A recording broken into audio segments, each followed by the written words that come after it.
C'era da appendere? Sì, no, è finito. E il lavoro da fare è qui. Benissimo. Okay, so we hang the pictures. Just hang the pictures. Hang them and put plastic over them. To be an artist, to be a photographer, you have to nurture the things that most people discard. You have to keep them alive in order to tap them.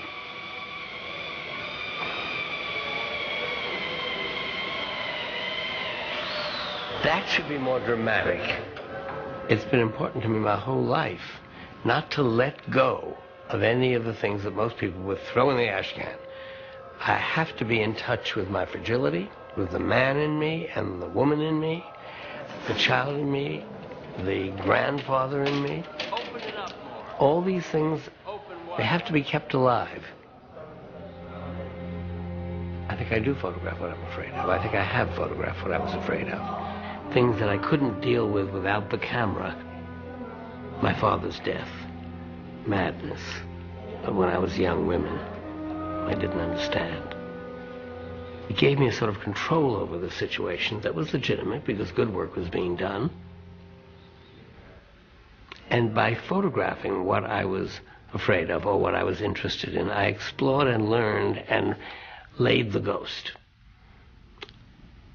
It got out of my system and onto the page.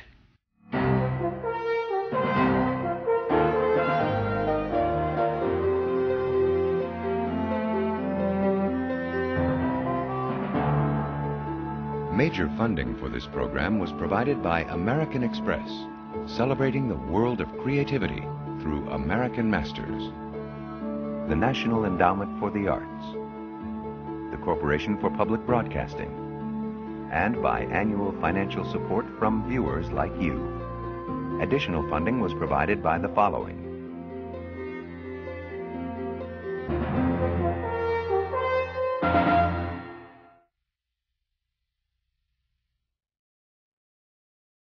Images are fast replacing words as our primary language. They define our ideas of beauty, truth, and history. In our age, the photographer, not the philosopher, is king. By the 1950s, Richard Avedon emerged as fashion photography's brightest star. Since then, he has proved endlessly protean, tacking unpredictably from commerce to art and back again. Dominating one, challenging the other, and changing the rules of both. Today, his images are everywhere. Some have become iconic in our culture. Avedon, along with Irving Penn, has forever altered the terms of photographic portraiture. Penn gently, intently, Avedon radically and fiercely. He has changed the way we think about celebrity, showing its glitter but also its terrors. Few people refuse the validation of his portrait. It's the final recognition.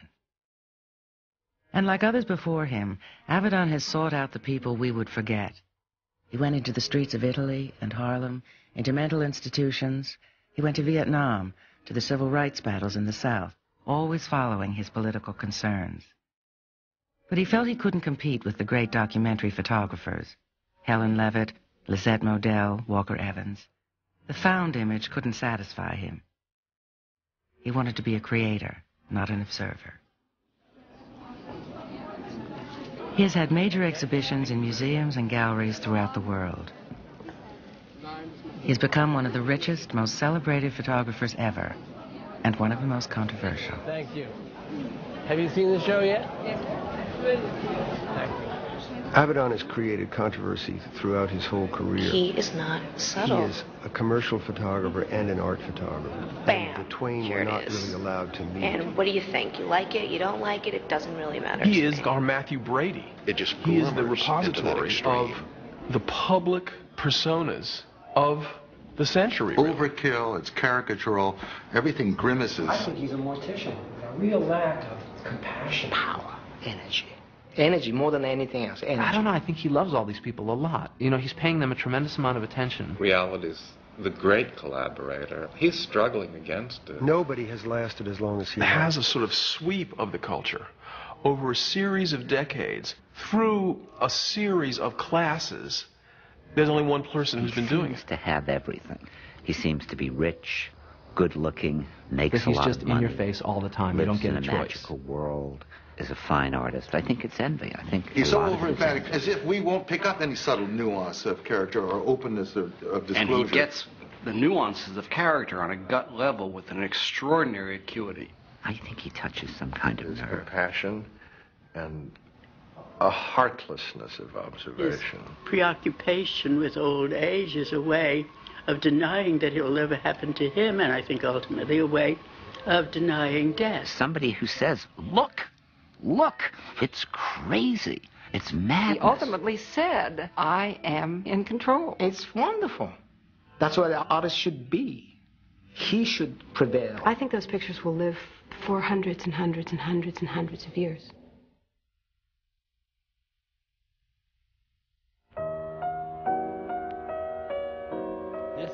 In the summer of 1994, Richard Avedon went back to Paris to shoot the last 100 years of French fashion.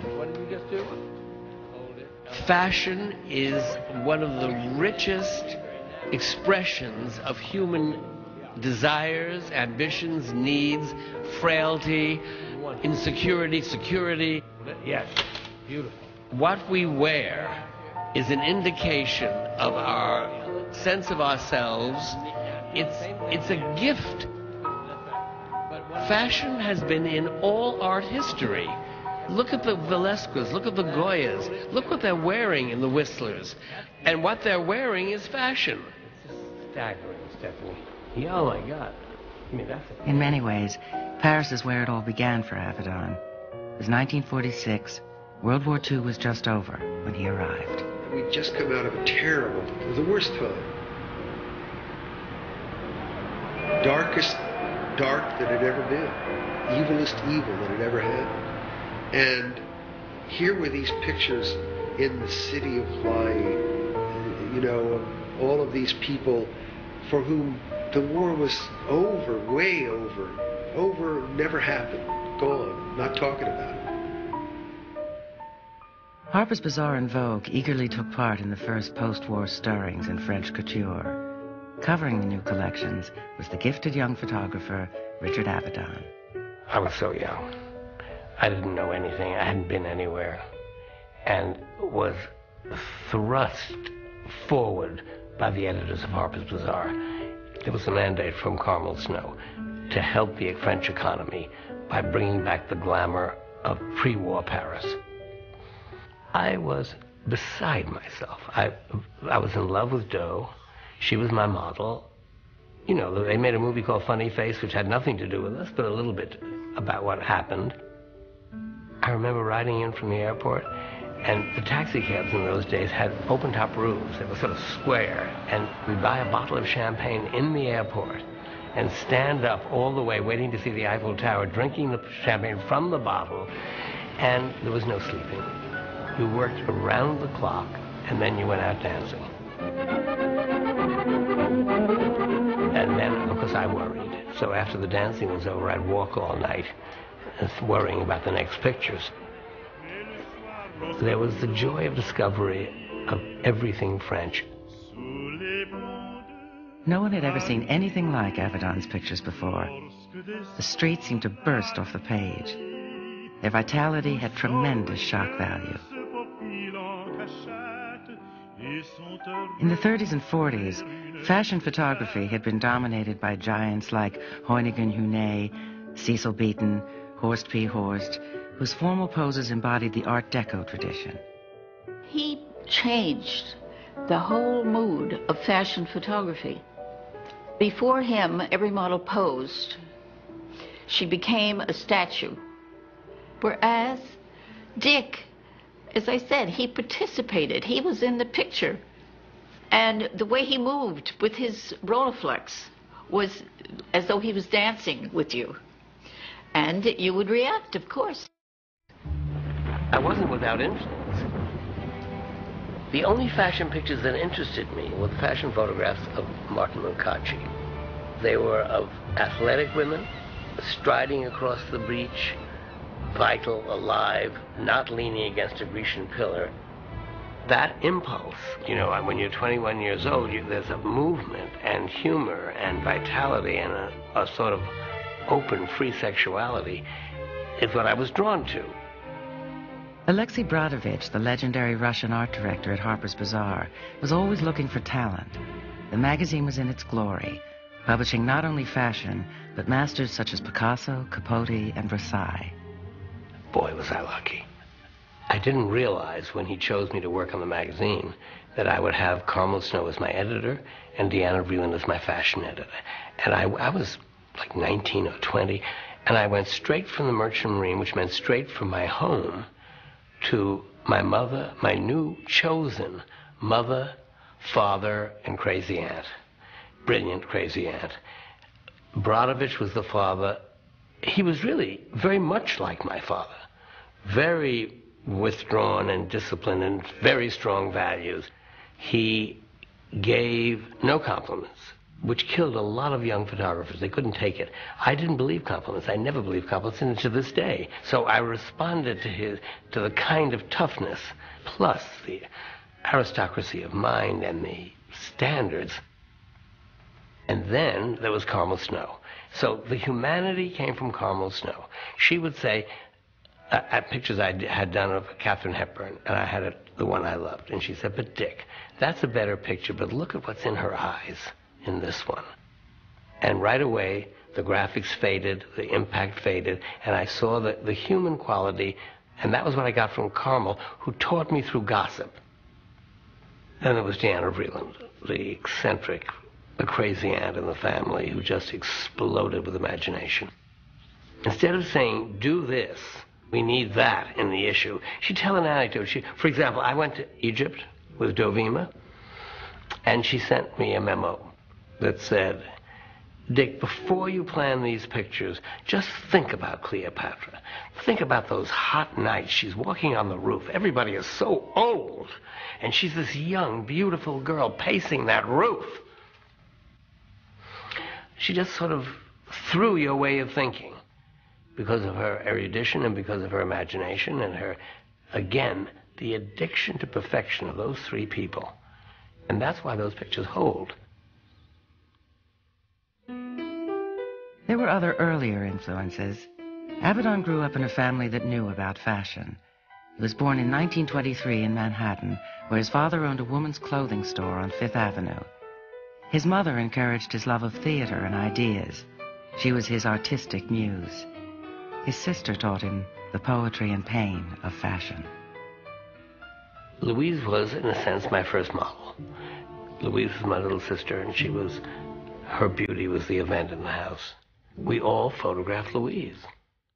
Her shyness was never examined. My mother used to say, Louise, with skin like that and with eyes like that, you don't have to open your mouth. It's devastating, I guess. I'm not in the prediction business, and I can't say even now that this was the cause, but she pulled away from the world and withdrew. Spent the latter part of her life in a mental institution.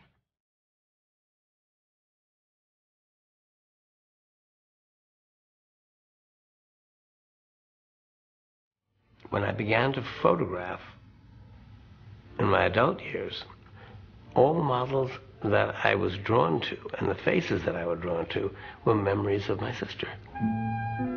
And something that I knew about Louise, and of course my mother and my cousin Margie, the women in the house, would enter the photographs. Complicated, you know. The feeling as a child of women are simply another country. I will never understand them. That's in some of the pictures. Then the attraction to them. And that look in the mirror, that look of appraisal, and the anxiety that went along with it. Just that moment I'd seen so often was endlessly fascinating to me. However subtle his insight, Avedon never forgot the dress, which was usually in motion. Late one night in the circus in Paris, Avedon captured movement, flowing fabric, and myth in one of photography's enduring images. Dovima and the Elephants is a position in dance. Dream sequence of a ballet. she's a heroine. She Here's stood this there between fragile, two gigantic beasts. woman and these immense Everything about them is animals, rough, and wrinkled, it's irregular. the dress that makes it possible. She's got her hand on a real elephant's trunk, and it looks like they're coming at her. A sanctuary. I mean, you could go anywhere in this dress. You could appear anywhere. Obsessed with where all the elephant dung must be. I think that must be how what stinky fashion it must photography be in this. And this has is to be all about. oppositions. Her utter slenderness. I mean, she is standing there doesn't like even the occupy queen the of the space Nile and between totally in two control. beasts. But at the same time, it's a fantasy She has picture. no The idea. dress She's must be just to do with the elephant, lost. obviously. Total narcissism.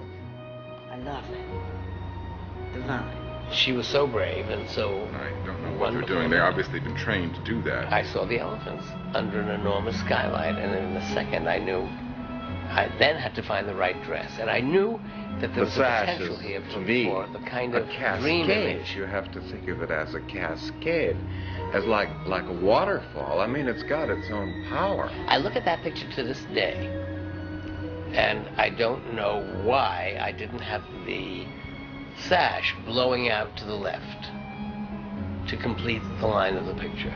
The picture will always be a failure to me because that sash isn't out there. Never satisfied, Avedon pushed on.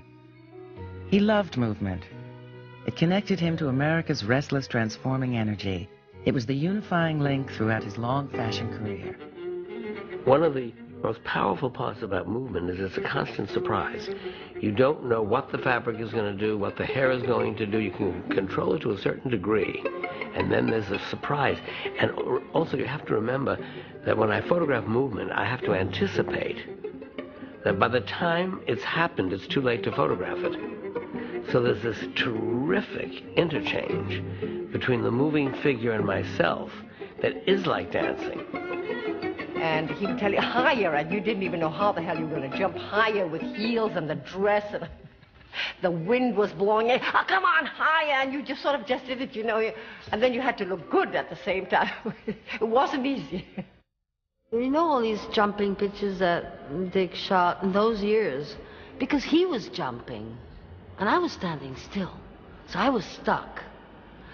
I couldn't let it go that way, and he was jumping all over the place. So what he was projecting in what he wanted to do, let's call it fashion, was something that was coming from deep inside him. Like he was all over the place, and therefore a model should have been capable of being all over the place, even with just one long neck or an incredible hand. They had to have something incredible. I didn't have anything incredible, and that I didn't mind being invisible.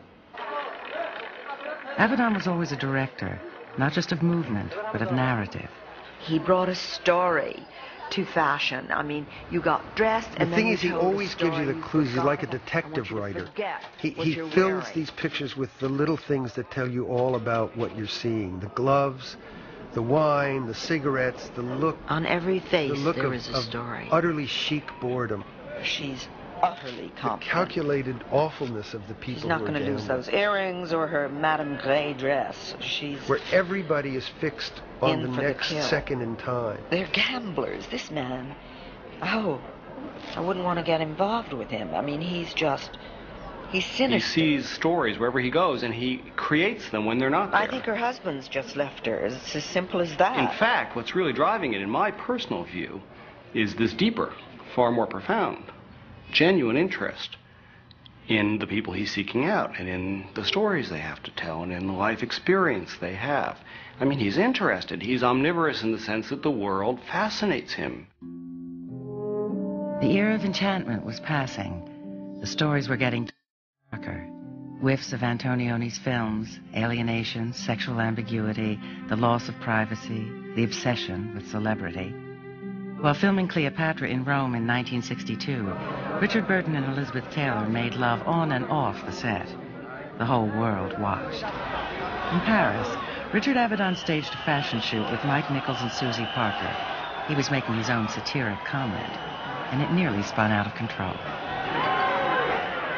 People in the street who didn't even know what was going on came towards the car and started rocking the car. It was like Susie and Mike got frightened for a minute. It was really happening. And Dick kept saying, push harder, further, further. Run down the stairs, Susie, run down the stairs. And Susie ran down the stairs and tripped. Could have broken my neck, for Pete's sake. Her high-heel shoes I was coming down the staircase with. He was making a tabloid newspaper story within Harper's Bazaar, and we're talking the early 1960s in a fashion magazine. This is very strange. And later on, he took these things even further, and he started within Harper's Bazaar to criticize the world of beauty and fashion and to say, look what damage it's doing to these people. This was a very daring move in many ways. I mean, he was being a rebel and attacking the medium in which he was operating. And as he said, really, that was an end of it in a sense. He couldn't go any further with that. He had to stop. They would have stopped him anyway. As the presence of the real world rose in his fashion work, Avedon's artistic passions went into his portraits and photojournalism. In 1966, feeling that Harper's great days were over, and needing to support his personal work, Avedon accepted Vogue's unprecedented $1 million offer. Avedon said the Vogue years were the beginning of compromise. He learned to separate his personal and his professional work. But there were still breakthroughs in the decades to come. The 60s saved him with his wild exotica. There were new frontiers of beauty in the 70s. Nastasia Kinski was a little zeitgeist bomb for the 80s. She said, I love snakes. I mean, you take that snake in your hands, Polly. You can't imagine what it feels like. And I said, well, shall we do a picture of a snake? Should we get a snake? I think, sure, let's ask Dick. So Dick came up and he thought it was a great idea. So the snake arrived.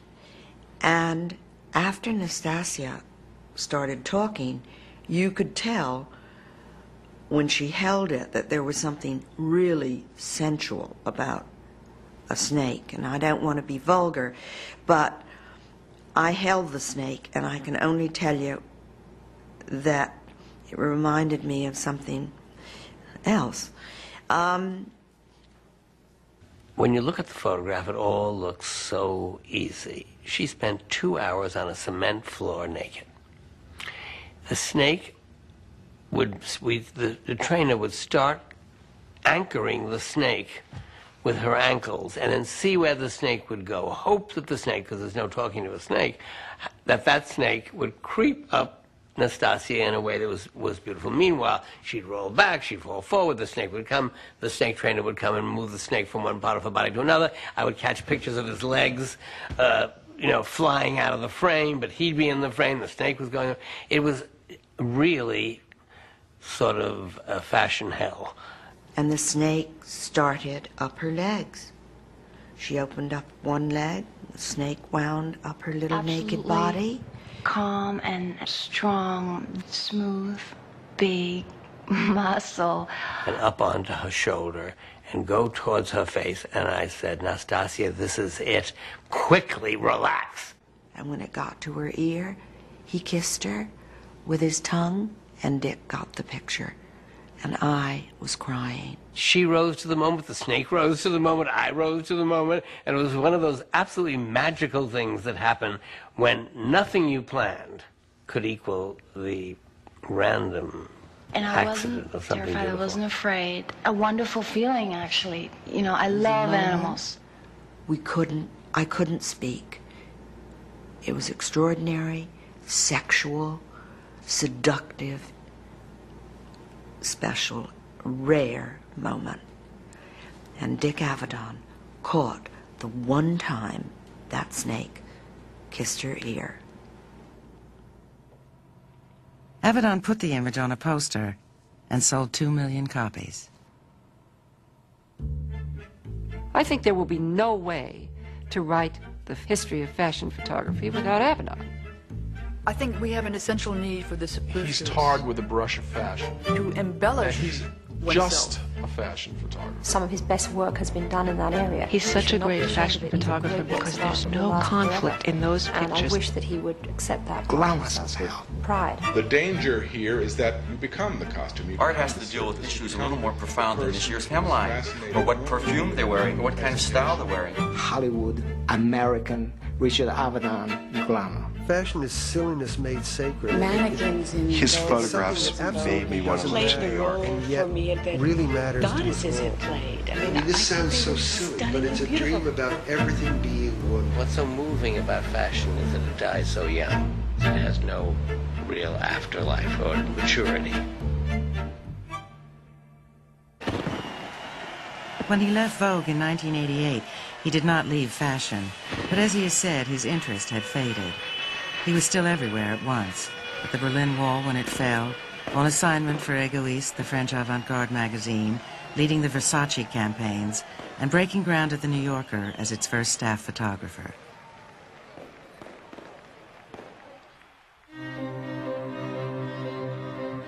Different animals have different kinds of eyes for accomplishing what their goals are. An eagle has a literal zoom lens in the eye so that from way above he can zoom down on the rodent that he's going to attack. In the same way, I think that my eyes always went towards what I was interested in, the face. He's a great hunter. He just sucks you into his He's looking at something other than the surface of your face. He sees. It's very, very disconcerting. They see right through you and beyond you. He didn't And want the it's cup frightening. and the saucer and the table Must and the be chair hard to and the see background all and the the tree time. and the meadow. He wanted the face. And I believe that it has made Avedon peculiar in some ways. I think I'm some kind of a reader, some kind of a... I mean, I used to love handwriting analysis, but that's nothing compared to reading a face. I think if I had decided to go into the fortune-telling business, or whatever you call it, I probably would have been very good. What happens to me is that in work, I look for something in a face, and what I look for is contradiction, complexity, things that are contradictory and at the same time connected. In his 50-year career, Avedon has never stopped exploring the complexity of the human face. He is an eclectic original, drawing from an array of sources: Lubitsch's movies, the stark frontal portraits of Nadar and Sander, the drama of Julia Cameron, the playfulness of Lartigue. There are so many different things I've done at so many different times. There was one time when the face was like an explosion. For years, it was this explosion. When an explosion happens, you don't know where it's going to fly, where it's going to go, where the teeth are going to be, where the eye is going to be, what the contradictions are going to be within the face. Is this the laugh cynical? Is it ironic? Is it pain? Is it a scream? Is it all this concerned me. It didn't concern me, just overtook me, and that they were all facets of my feelings at that time, those years, that month, that day. Then later, very quiet, just very quiet. Everything needed to be very quiet, very uncomposed, very unexplosive. Andre, start by doing absolutely nothing. Don't have an idea in your head, just look right in the camera. I work out of a series of no's. No to distracting elements in a photograph. No to exquisite light. No to certain subject matter. Certain people are not people I can express myself through. No to props. That's not bad. Not bad. All these no's force me into the yes. And I have no help. I have a white background. I have the person I'm interested in and the thing that happens between us. If these were one of the Stalin portraits, if you were going to die tomorrow morning, do you think you would do anything differently? Why don't you just think that that's what's going to happen? Yeah. To sit with Avedon and have him look at you is a fairly disconcerting experience because you realize that he's studying you. I don't know whether he's seeing inside you or not. I guess he would say he's not. but he wants to see everything there is to see on that surface. And this has been the making of him as a photographer. But I'm Johnny, even more, okay, to the camera, right? Look at this. The strongest thing that Avedon's portraiture represents is a belief that finally, in the end, there's nothing but the face. And the truth is that the power of the landscape of the face, the crevices and the valleys and the promontories and all of the things that they represent, it's really how we know each other. There's nothing on earth more fascinating than the human face.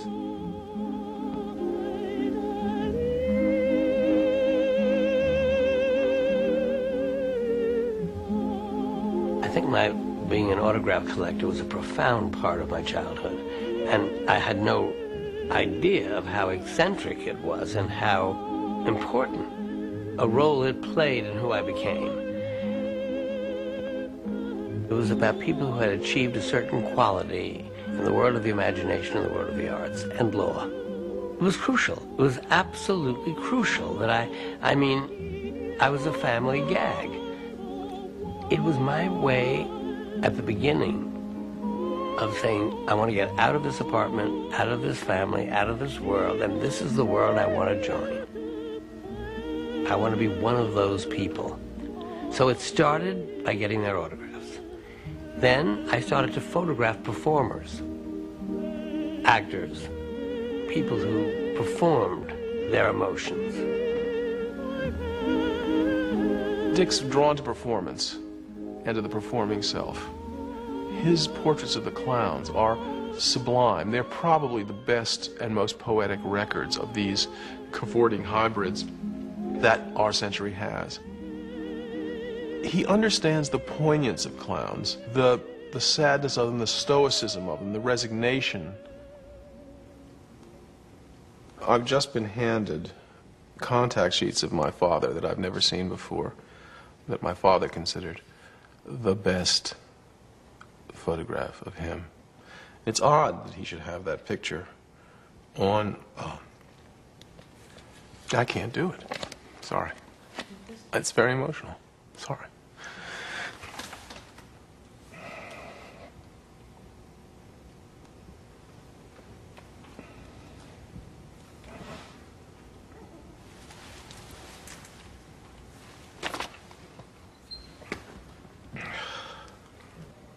My father in life was almost comatose at home. I mean, he would sit in his room and was kind of inanimate almost, a kind of friendly absence. And when he went on stage, he was liberated, he was moving, he was kinetic, he was loud, he had words. And when Avedon photographed Dad, he started by photographing him as a sort of natty civilian. But he can't winkle out of my father his essence in his civilian clothes. So he gets him to dress up as Estragon. And suddenly, in a role, liberates what we, as his family, knew was the essential self, which was this grieving, terrified, furious, funny being. And what he was going for from the first shot was a kind of anatomy of grief, looking at it, trying to figure it out. I sort of moved from photographing actors to directors to people later in my career whose emotions were real, not performed. Avedon's attitude towards his subjects ranges from the tender to the caustic, but the truth, as he saw it, was always complex. There are frightening elements in his work where he'll take a picture of somebody and allow parts of them to show that are truly frightening. I only met Dorothy Parker once. Dorothy Parker has taken at least a glance or two into the abyss. This does not look like the live Dorothy Parker. Very charming and very seductive. See it in her eyes. It doesn't look like the mind that was behind the face. And when we left, Morse told me she was making fun of me the whole way, and I never knew it. Very funny, the portrait is a forecast. Witty, and certainly a very bright woman with a razor-sharp mind. It's a devastating picture. I mean, you can sit there and you can weep for Dorothy. She struggled against the depression and the alcoholism. Even at that age, he could have been kinder to her. She looks mugshot in a police station. She looks like every bit of wit that she ever had just left her a second before that photograph was taken. And I know what he must have been doing. He must have been contrasting one of the world's greatest wits, one of the greatest wisecrackers, and a person who really knew how to have a good time, with their darker side. And he preserved forever an image of some inner truth of what she really had to go through in life. Dorothy Parker turned up. She brought her face with her. Dorothy Parker had trained her dog. It was a really sour, funny lady who taught her dog to pee on pictures of Nixon. And so what you're looking at is a ravaged face, but that's what she brought to life, that sense of being ravaged by life. The severity of the Parker portrait and others is heightened by Avedon's insistence on the white background. People without props, isolated, alone. It has become his signature, his private domain. There are times when it's necessary to trick a sitter into what you want, but never for the sake of the trick. 1936 was the year the British crown lost out to one of Cupid's arrows. King Edward This was a man who'd been a king and had given it up for a divorced American woman, had scandalized his subjects, and had really earned the scorn of his family and many people who knew him. This is a frightening photograph. Two-person ghetto. She's still trying to pretend that everything... No, she's not trying to pretend everything's okay. She's way past so that. much But she's still trying to say that there's such a life thing as dignity. There's such a thing as class. He's past great that. unhappiness. Look at them. They're the unhappiest people you ever saw. I don't remember them that way. I remember them as being very party-going and charming. He's saying, don't take anything more away from me, please. We're occupying a kind of limbo, if not hell. It was not warm enough to be hell. They knew that they were being photographed, and they were nothing if not vain people. I wonder how he evoked that. I would go every night to the casino in Nice, and I watched them. I watched the way she was with him, the way he was with her, the way they were with people. I wanted to bring out the loss of humanity in them, not the meanness. And there was a lot of meanness and a lot of narcissism. So that I knew exactly what I had to try to accomplish during the sitting. I photographed them in their hotel suite in New York, and they had their pug dogs, which they adored, and they had their Ladies' Home Journal cover faces on. They were posing royally, and nothing, not for a second, was anything that I'd observed when they were gambling presented to me. And I did a kind of, it's like living by your wits. I knew they loved their dogs.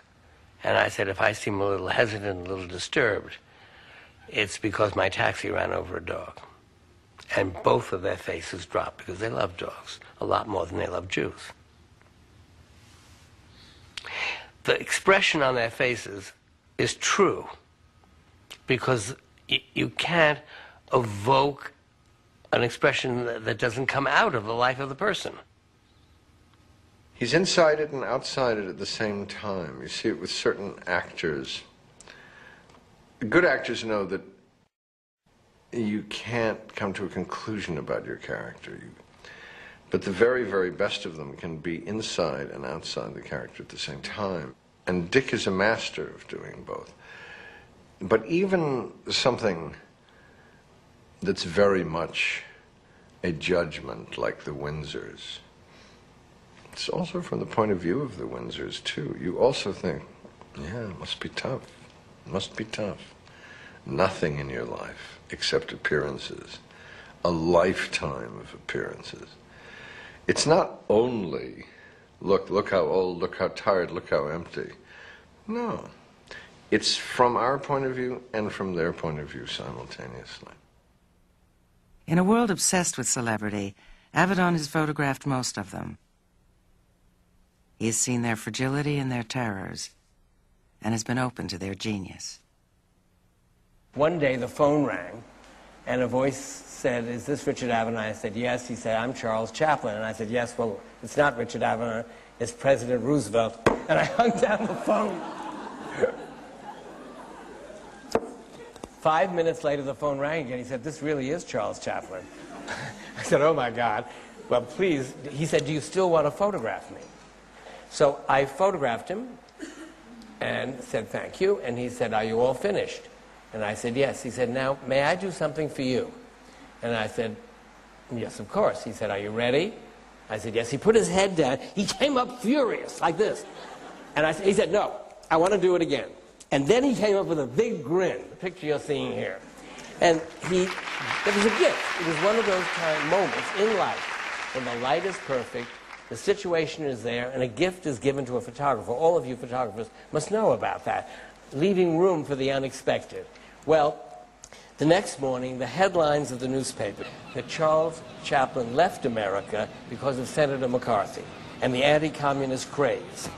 He had hidden in my studio, gotten onto a boat, and was out beyond the limits of the government, and this was his actual last message to America. See what a devil I am?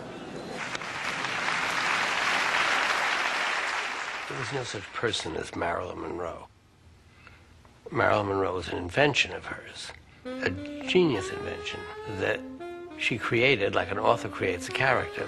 So when Marilyn Monroe put on a sequin dress and danced in the studio, I mean, for hours she danced and sang and flirted and did this thing there's no describing what she did. She did Marilyn Monroe.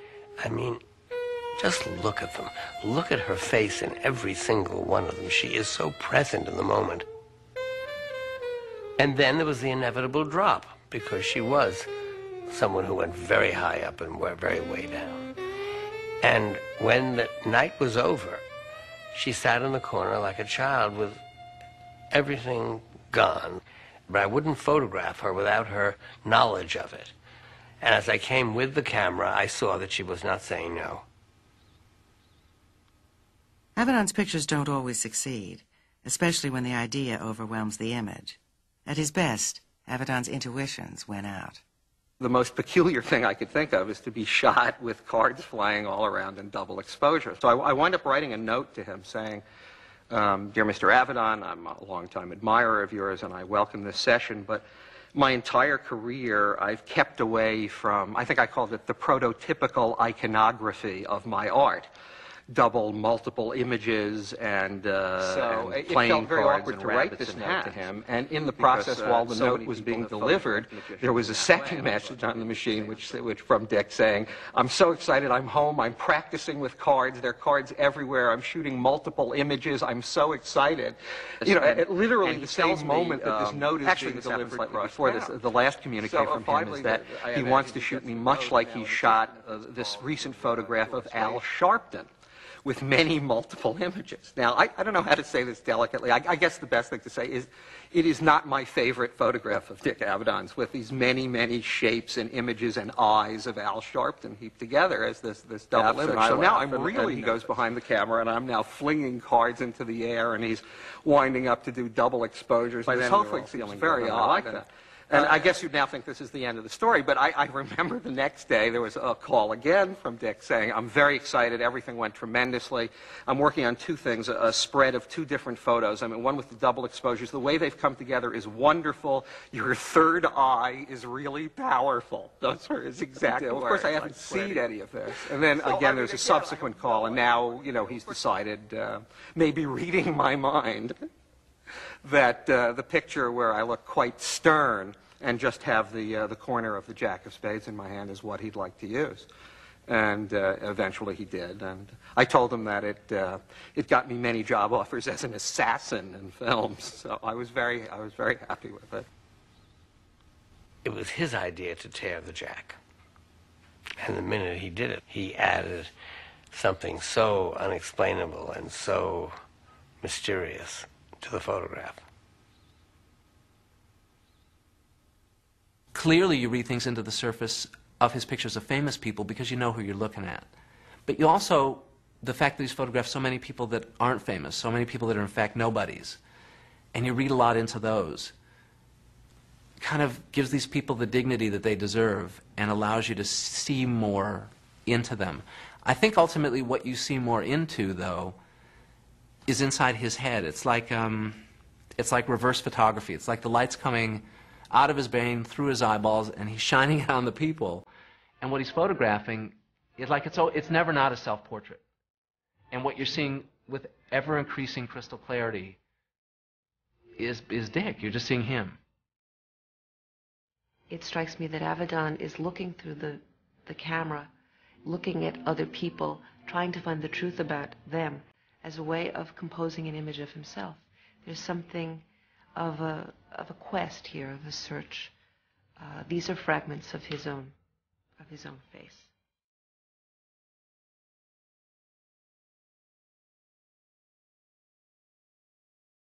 When I came upon the pictures of Oscar Levant, I didn't know who it was. I thought it might be Rasputin, because they struck me as pictures of a divine madman. And in a way, they're the paradigm for the whole show.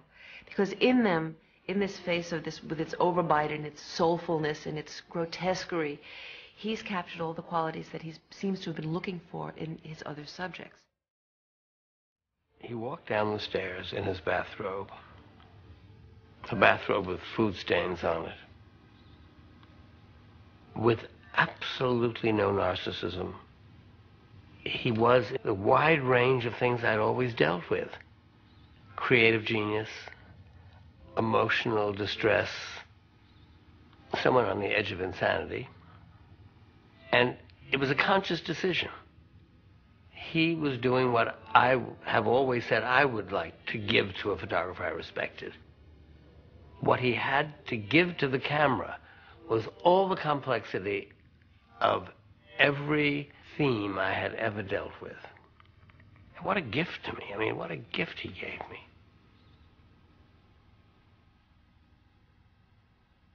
Avedon's subjects are not always willing to submit to his ideas, especially when they consider themselves visionaries in their own right, and the sitting can become a battle of wills. Dennison was a ravenous woman, greedy for life, greedy for experience, and in a more down-to-earth way, greedy for food. She was an anorexic. She starved herself. She said she wanted to be the thinnest person in the universe. Avedon catches the greed. He catches the ravenousness in her. She thought the picture was cruel. She thought it was ungallant. She thought it was unforgivable, even though she might have, since she had such a respect for the truth, seen its justice. Who has control of the sitting, the subject or the photographer? And what Avedon makes clear in his portraits of masters is that he is the one in control. He will make you beautiful. He will make you grotesque. They're his pictures. So the question of whose pictures are they is a fundamental one.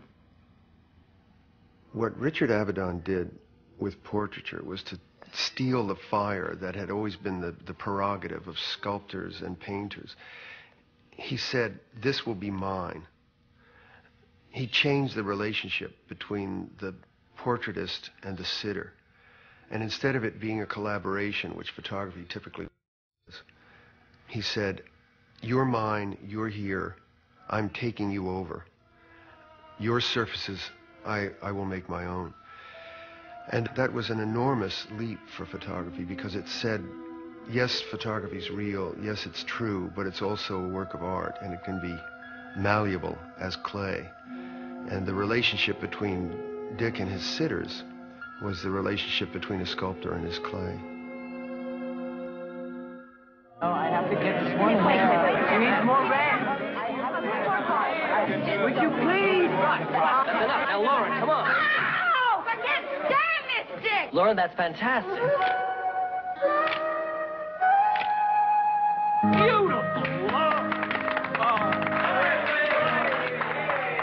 People would come to him and they'd say, well, we've got this product, and June Rope was a material company, I believe. And Dick said to them, well, let us dispense with the actual business. He said, all you have to do is sell the dream. You have to sell an illusion. You have to show an idea of glamour and associate your name with it. And this was a very early idea. He's here. Get the film.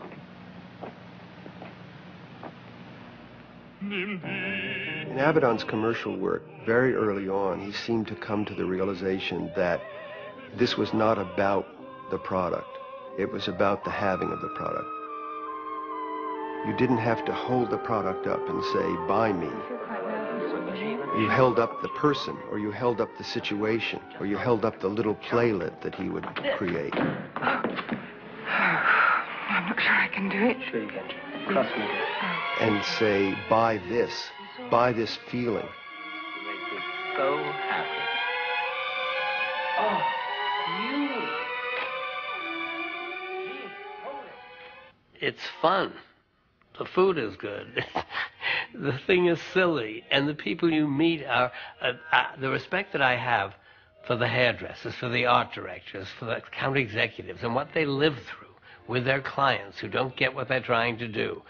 It's like a little circus of intention, of hard, disciplined, crafted work to sell. This is a capitalist country, to sell the products that are made that people seem to want. I don't think I have the heart to go into the black side of myself without any respite. If I lived with the dark side of myself all the time, I think that I'd be non-functional. Thank you. Beautiful. But this lighting, it's easy to do. Well, your chin is here. And there's no downside to my commercial photography. And, yes, good. And go with the lead. Wait a minute. No, mouth open and kind of, and lead. Leave her alone. Leave her alone. Don't touch her hair.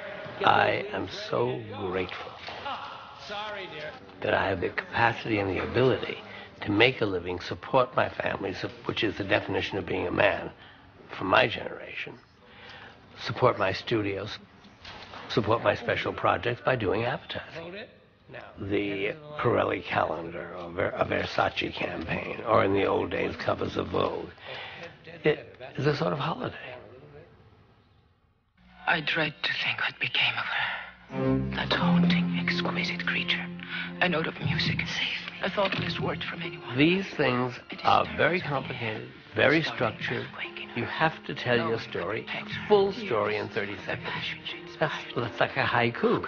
That's like the most complicated form of poetry. Between love and madness lies obsession. Coco's coming. Was that aroma in the back dress? You don't mean to Coco. In the Coco commercial, in which a girl named Coco has gone to the opera, she trips, but her pocketbook, her Chanel bag, flies open. The perfume flips. She has to make a decision. Does she go for the perfume or does she go for the man? She's in full air, falling at the moment that this goes through her mind. She chooses the perfume, makes a football leap, catches the perfume, lands at the bottom of the stairs. The place is now empty except for the one man who's at the top of the stairs, who looks down and says the last line, which I've forgotten. I'd give anything for another whiff of Coco. Avedon was the first person to come into photography as a fashion photographer, as a commercial photographer, and then, in a sense, declare himself an artist. And that was not well received. And he declared himself an artist quite vociferously. He didn't get all shy about it and say, "Oh, please accept me." He said, "Here I am, get out of the way." And it goes on till this day. People excoriate him for his ego and for his own self-aggrandizement or self-selling. And if he hadn't done that, we might still not know about him. He wouldn't be getting the museum shows because that wasn't something that people would have come to him to ask him to do. The nature of the photographic world was just simply too tense and too boundaried for that sort of thing. In 1994, Avedon's pictures of his dying father went on exhibition in Cologne. These harrowing portraits were originally shown in 1974 in New York City's Museum of Modern Art, the most influential force in contemporary photography. That exhibit was a long-awaited recognition from the art establishment. For Avedon, remembering his father is complicated. There was little that drew the young Richard to the embittered, remote head of the family. His emotional connection was to his vivid, theatrical mother. There are no childhood photographs of Avedon with his father. His pictures of fathers with children are filled with longing, fantasies of moments that never happened. The photographs of my father, the making of those photographs, had nothing to do with the art of photography. It had to do with my way of trying to reach him, trying to let him know who I was, because everything about the two of us was on his terms. I went into business with him. I listened to... I knew him very well. I knew what he suffered as a child in an orphan asylum on the Lower East Side, taken away from his mother, with a father who deserted him. I loved him, but we never spoke the same language. He was a man who had the typical life of a Russian Jewish immigrant, which was one of tremendous suffering and struggle in this country. And he made his career in the schmata business, as they all did, got onto Fifth Avenue on 41st Street and opened a fashion department store called Avedon's and lost the whole thing in the Depression, probably literally on Black Friday, if not within a week of it. And his entire life was only able to express emotion through discussing money and material objects. He felt the early pictures were unflattering and terrible photographs. And I thought, I've got to write to him so that he can't dismiss it or not hear it. What I love about you is that you're in your 80s, you're hungry, you're avid for life, you're buying marinas, you're on the telephone with a kind of vitality and pain and excitement and all the complex things that I know, and I love that in you, and that's who I love, and that's who I want to photograph. He never answered, but when he died, in his closet, in his coat jacket that he wore all the time, was that letter. So the photographs that he took of him in the last stages of cancer, as he was attacked by one critic for, obviously reflect his anger and bitterness towards his father for the neglect that his father showed him as he was growing up. But I also think that's too simple. They also show a great deal of tenderness because they reflect the man's suffering at the end of his life. I don't know what those photographs mean. I was in analysis at the time, on and off, and it occurred to me years later that maybe photographing him was an act of hostility. Shooting, killing him with my camera, watching him die with my camera. And I said to the analyst, could it possibly be that I was telling myself that this was about love and connection and it really was a kind of murder? And he said, yes, of course. I said, well, you're an analyst. Why didn't you tell me? Isn't that your job? And he said, I never interfere with the creative process unless damage is being done. No damage was being done, and fine photography was the result. But when I saw the photographs, I was upset by them because I felt it was an invasion of privacy. And that, of course, is the very essence of being a photographer. It's an invasive, in many ways, art form.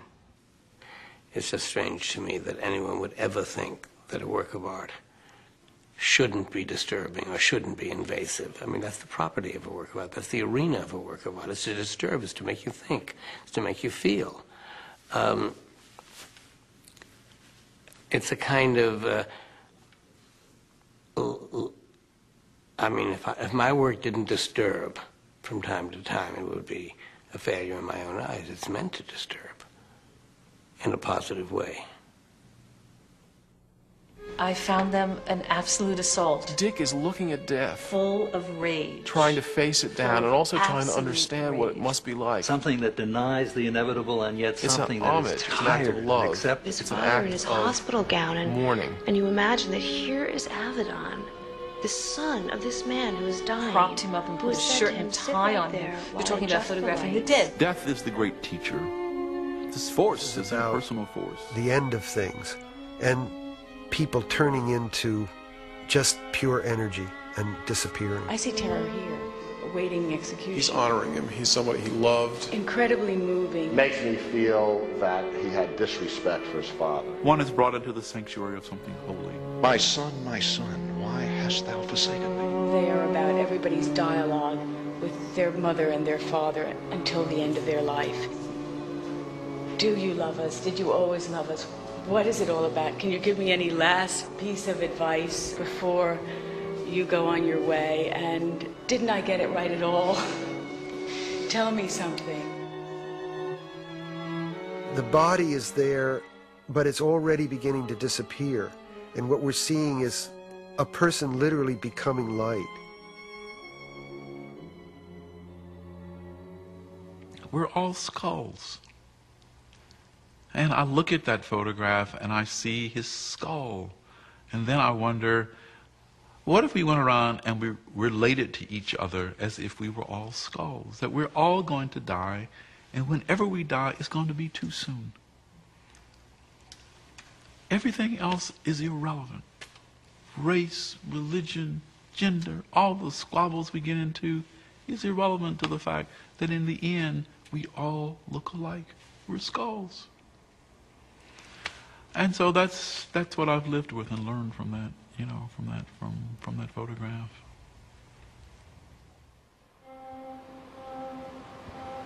I think my best work as a body of work is in the American West.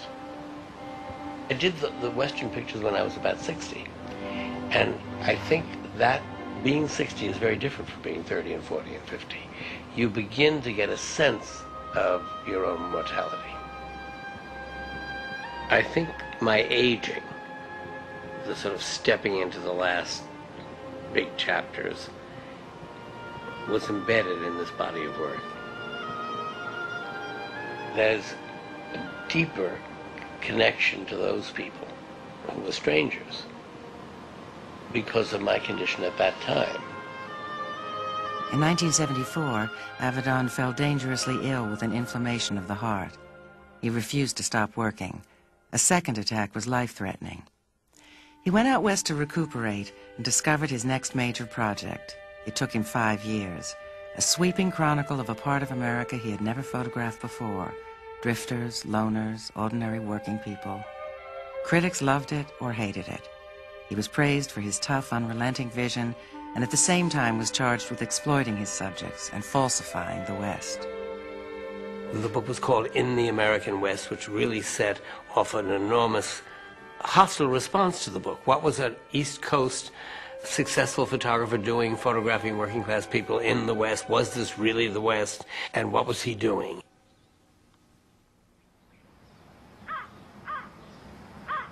In the summer of 1994, Richard Avedon returned with this film crew to revisit some of the sitters. He encountered difficult questions and some startling responses. For Billy Mudd, Avedon's portrait broke a lifetime of isolation. I've been in the depressed stage and the loneliness so much that I've even went as far as checking out of this world. Got tired of it and just shot myself. He had been living a dangerous life, hauling dynamite. Disconnected, lonely, away from home for long periods of time. It starts with your eyes, the pale eyes. When Billy Mudd first saw his portrait, it was hanging outside the Amon Carter Museum. When he looked up, there he was, 10 feet tall. Like a out-of-body experience. And it terrified me because I seen myself looking at myself in no way that a mirror could ever capture it or a photograph off a little Polaroid camera, because it's small. This blowed up to where I was looking at myself. And I thought I was dead. I actually experienced myself capturing myself and saying, you better change your life, son. This is the way it is. And it was a transforming experience. Billy changed his job and returned to his family. Sandra Bennett was photographed when she was 12 and found herself on the cover of Avedon's book at 18. And the picture was awful. And it was, you know, your worst hair day, clothes day, and everything all in one day, the worst photo of your life that you want to bury. And it was right there on the front of this book.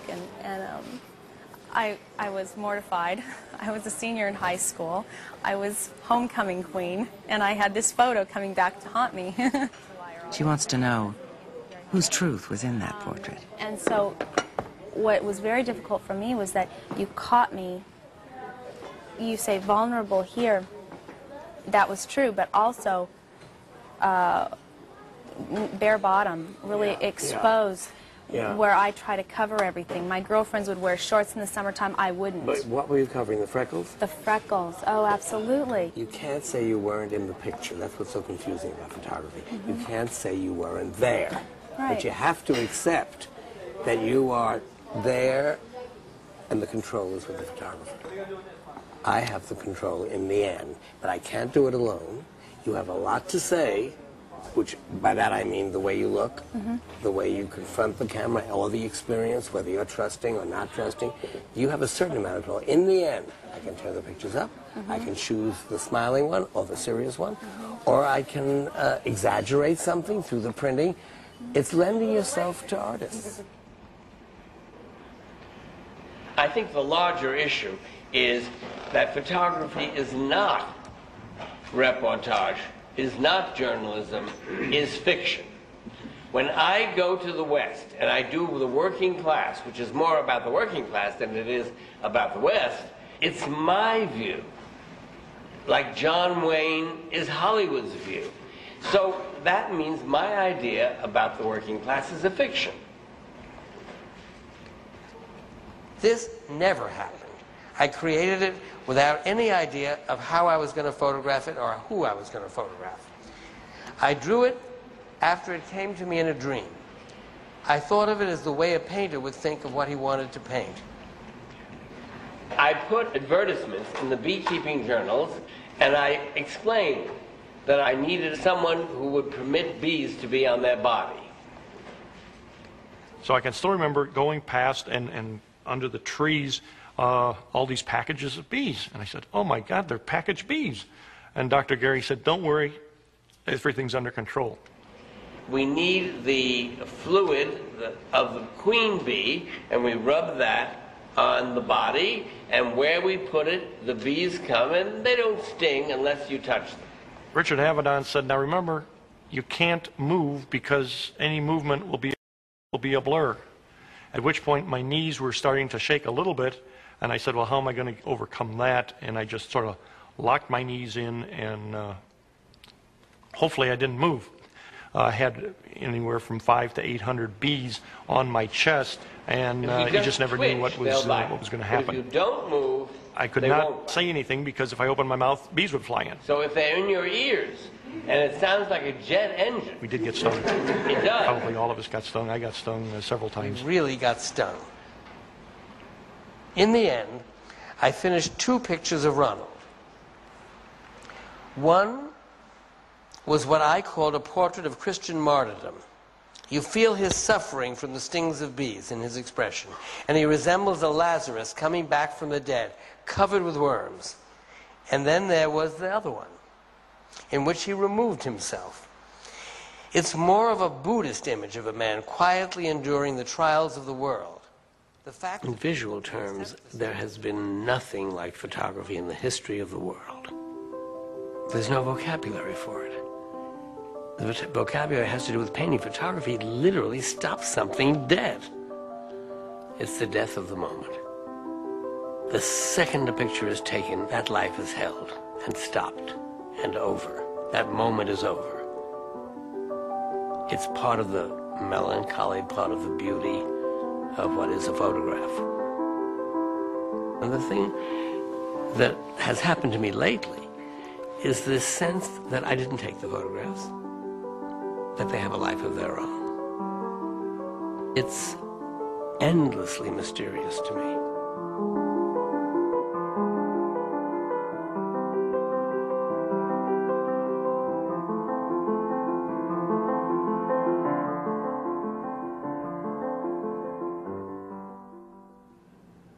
Since I was a child, the rooms I've been in have been an extension of myself.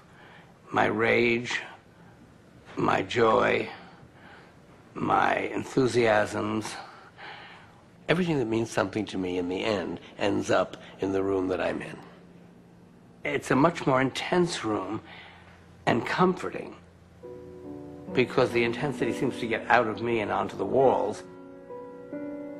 These are things given to me, things found, friends. That's my son, John. Oh, this is Evie and I, the year we met before we were married. There's so much in that picture, so much love. Then I have packages that I've never opened, and they're expressly for the purpose of not opening them. I asked the person who sent them to me to put something in that I could read in a moment of real distress. If I was planning to die, I would like to open this as a message from someone I loved. These little stones come from a beach off of Patmos, and you're free to sit there and spend hours studying these stones. And I tried to look for faces. And the first one I found was this smiling mouth, this grin. And it's a little bit scary. They're all a little bit scary. This one is really strange because you see the mouth, the eye, the nose. It's sort of like a skull, a little malevolent. And this is a funny one. Big mouth, smiling, a nose, an eye. I mean, they're so beautiful and so surprising, and no two alike, like faces. Now, what's happened in the last year of this year of my going public is that this room has been destroyed. The unconscious organization of it is gone, and the organization of my life is gone at this moment, because the past doesn't seem useful to me now. And I don't know exactly where I'm headed. I don't want to be burdened with old enthusiasms or angers or the comfort of my old feelings. It's the closing of one door and maybe the opening of another. In the last few years, Avedon has moved at a dizzying pace. 4 major retrospectives in New York, Cologne, Milan, and London. 2 new books of portraits summing up a life's work, and 6 more under contract. I've become my own widow. I'm in charge of my archives. I create books. I create exhibitions. But it will be over. And when it's over, then I'll read and rest and begin to be a photographer again, I hope. My God, in the question of being an older man with passion, is Matisse, because when one would have thought he had done everything, he got into bed and he recreated color and did the most beautiful work of his life and most modern work of his life. If I can be reborn for the few years that are left to me, it would make me very happy. And if not, I'll either really go with full force or I'll stop. Montauk is Avedon's summer home in Long Island. He built it for his grandchildren, for time with his son, to relax with friends, and for periods of rest, which he rarely takes. One of the great joys in life is watching light. To spend an afternoon in Montauk and watch the light move and the light change and a cloud cross the sun. The lessons to be learned about light by just observing. I think it's something about madness, rage, and energy that connects us. I mean, there's something other than love of good food, love of apples. Women, yes, love beautiful. Apples. That's true. Yeah. You could become an apple farmer. You don't have to do any more photographing. We have so many apples that you don't know what to do with them. Sell them. Sell them or kill them? Take the chickens. Become a farmer. Become a gentleman farmer. I don't know about you. I don't have many men friends No. that I can talk to about everything. where there's no macho competition going on, although we certainly are competing. I mean, I want your Uncle Vanya to be a success tomorrow. On the other hand, only if my book. Ravaged with jealousy. No, I'm not. But I just don't want you to be more successful than I am. Believe me, I won't be.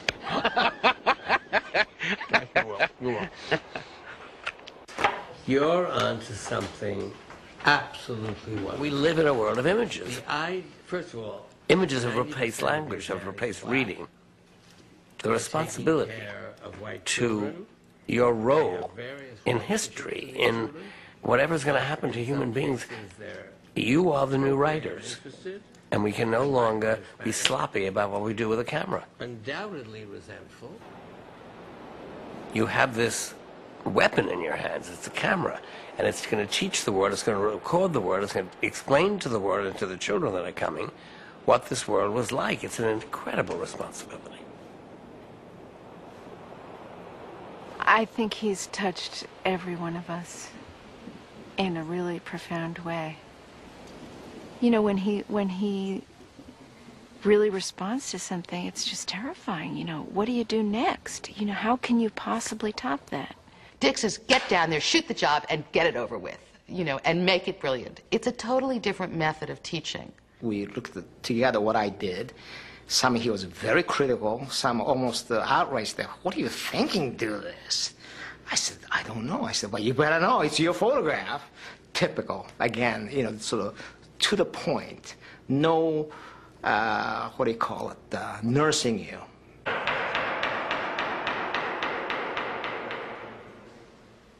Maybe because he lives with darkness and light so much emotionally himself that he can find both sides of every person in a great photograph. To be human is to be dense, mysterious, and inexplicable. And I think that's what Dick goes after. And that's always contradictions. He simply sees reality. That's the way reality is. One of the things that's very gutsy about Dick is he lives his contradiction. He is almost the point of a neurotically flamboyant. One moment, next minute, he's totally opposite. He's a chameleon. He moves and twists and changes the shape, not only color. One day he'll be king of the world, don't bother me, I'm on top, just get out of my face, you know, trying to organize me. I know what I'm doing. And then the next day he'll be saying, you know, that picture just wasn't good enough. That was just ridiculous. I made a mess of this. I overscheduled myself. I need a vacation. And I love that about Dick, that there is a very sort of human quality to his flights of hubris. What you don't know, how dare you say this publicly, Norma? What you don't know is that without Norma, I wouldn't get out of bed in the morning. Oh, yes, you the would. phone rings and she runs the studio. She makes everything work. She's okay. Enough.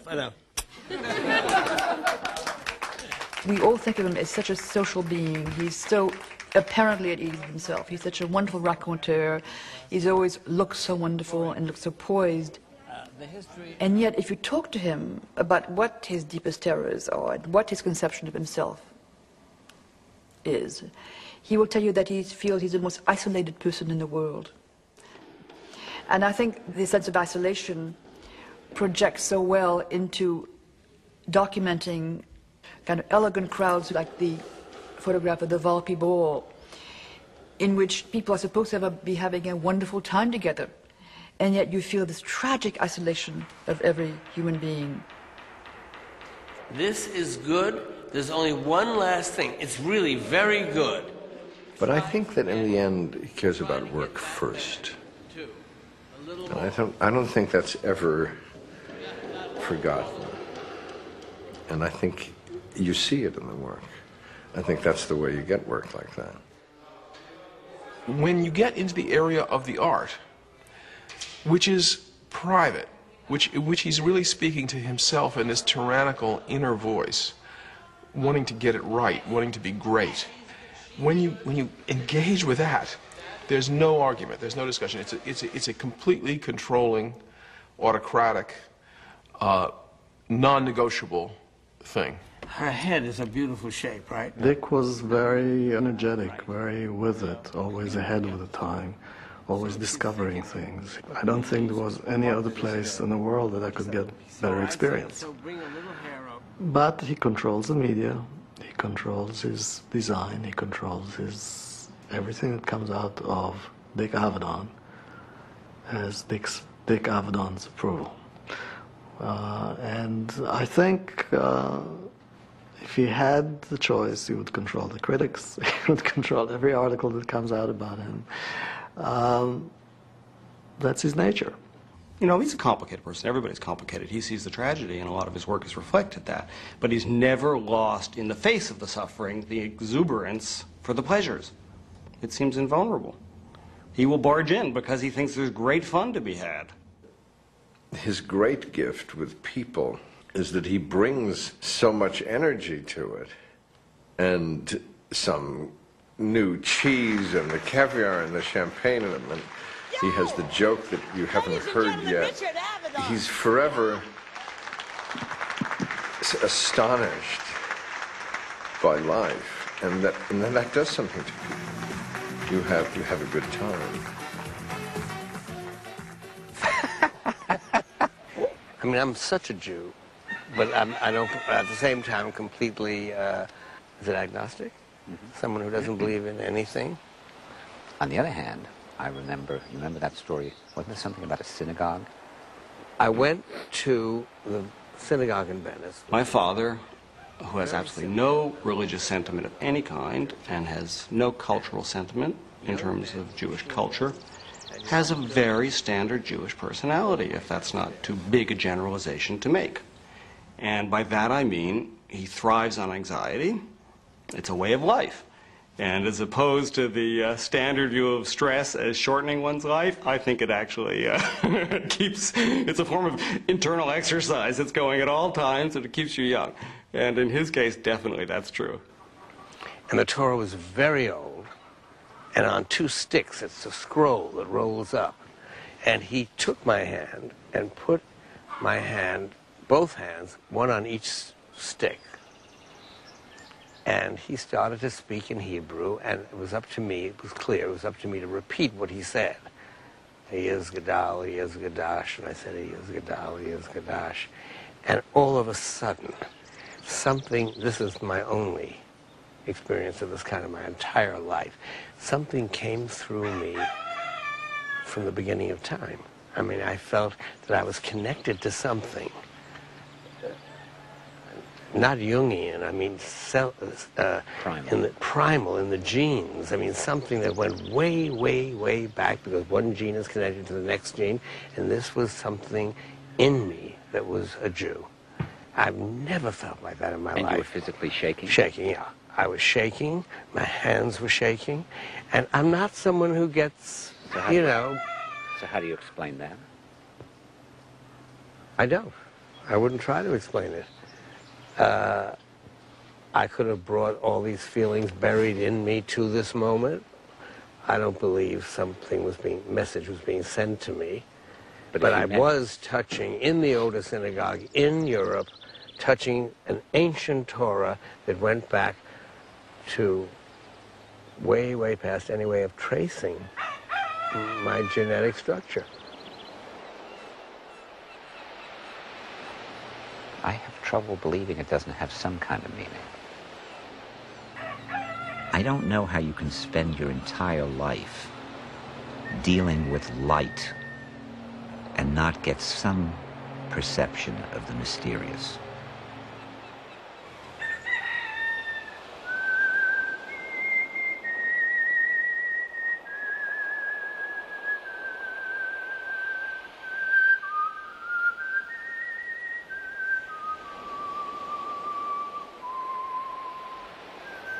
Dick always grapples with whatever concerns him.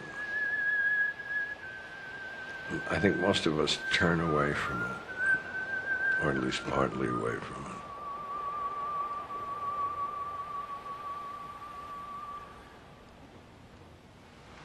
And he always looks it right in the eye.